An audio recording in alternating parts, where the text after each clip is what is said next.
Okay, എങ്കിൽ അദ്ദേഹത്തിന്റെ ശബ്ദം ഒന്ന് അവതരിപ്പിക്കാം. അദ്ദേഹത്തിന് ഒരുപാട് ഫാൻസ് ഇവിടെ ഉള്ളത് കൊണ്ട് അദ്ദേഹത്തിന്റെ ആദ്യകാല ചിത്രങ്ങൾ വളരെ ശ്രദ്ധേയമായ ഒരു സ്റ്റൈലിഷ് കഥാപാത്രമായിരുന്നു നമ്മുടെ കോഴിക്കോട് പശ്ചാത്തലത്തിൽ അല്ലെ. ഉസ്താദ് ഹോട്ടൽ എന്ന് പറയുന്ന സിനിമയിൽ അദ്ദേഹം ചെയ്ത ഫൈസി എന്ന് പറയുന്ന കഥാപാത്രം. ആദ്യം ആ ഒരു കഥാപാത്രം അവതരിപ്പിക്കുകയാണ്. ഉസ്താദ് ഹോട്ടലിലെ ഫൈസി.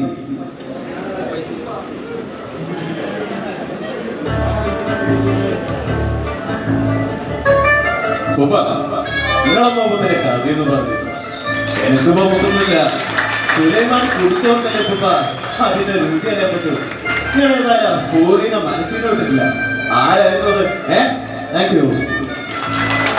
അപ്പൊ ഡിക്യൂന്ന് കുറെ ഫാൻസ് ഉള്ളത് കൊണ്ട് ചാർലി, നിങ്ങളിപ്പോ താമസിച്ചുകൊണ്ടിരിക്കുന്ന മുറിയില് മുമ്പ് പാർത്തിരുന്ന ഒരു പാവൻ ജിന്നാണ് ഞങ്ങൾ. നിങ്ങൾ ബേജാറാവില്ല, നമ്മൾ ചുമ്മാ കളറാക്കാൻ വേണ്ടി എന്ന് പറഞ്ഞ പത്രത്തിൽ മേരി മേരി മേരി മഗ്ദലിനാക്കാരി മാറി signing off Charlie. Thank you. അപ്പൊ അദ്ദേഹത്തെ ആ തുടരും ഇറങ്ങിയ സമയത്ത് അനുകരിച്ചപ്പോ ഒരു 1.3 മില്യൺ ഒക്കെ വ്യൂസ് ആയിട്ട് നമ്മുടെ ഇൻസ്റ്റാഗ്രാം ഒക്കെ കയറി പോയിട്ടുണ്ടായിരുന്നു. ഇപ്പൊ അത് വരുമോന്ന് എനിക്കറിയില്ല മക്കളെ. എന്നാലും തുടരും സിനിമയിലെ പ്രകാശ് വർമ്മ അല്ലെങ്കിൽ ജോർജ് സാറിന്റെ ശബ്ദം ഒന്ന് അനുകരിക്കാൻ ശ്രമിക്കുന്നു. 36 വർഷമാണ് ഞാൻ പോലീസിൽ.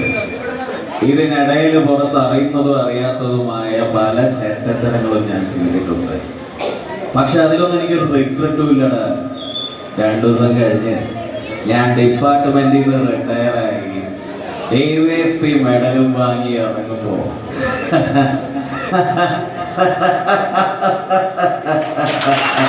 ഈ ജോർജ് സാറ് തന്നെയാണ്.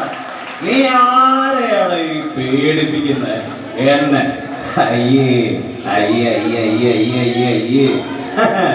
നിന്നെ കാണാൻ ജോർജ് സാർ ഇവിടെ വന്നിട്ടുണ്ട്.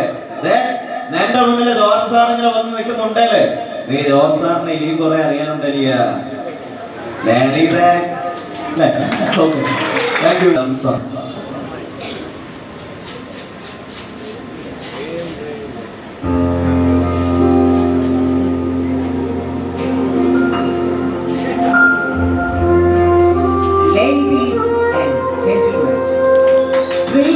Transforms into thoughts and thoughts leads to action.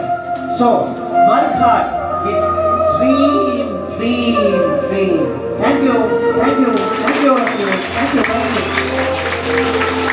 Thank you മക്കളെ. അപ്പം അബ്ദുൽ കലാം സാർ പറഞ്ഞ പോലെ നിങ്ങൾ ഡ്രീമിനെ ചേസ് ചെയ്യുക. ഞാൻ എൻ്റെ ലൈഫിൽ ഞാൻ വലിയ ഉപദേശങ്ങളൊന്നും അല്ല കേട്ടോ. എന്നാലും പറയാം, എൻ്റെ ലൈഫിൽ ഞാൻ ആഗ്രഹിച്ചത് കലാരംഗത്ത് വലിയ ആളായി മാറാന്നുള്ളതായിരുന്നു.